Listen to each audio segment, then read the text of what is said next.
kağız necədir? Açıqdır. Sahəsi çoxdur. Olsun sahəsi necə? Az. Sahəsi az olsun. Əla. Sülətlər kağız da əlindən. Aha. İndi sən Fatmaya.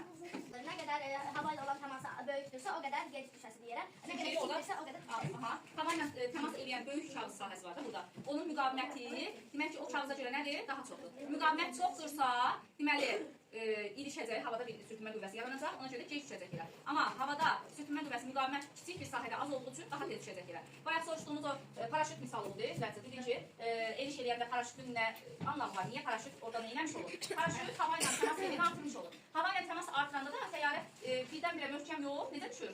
Yavaş-yavaş düşür, bəli. O qəzaların qarşısını almış olur da. Düz, bax, açıq kağız necə oldu?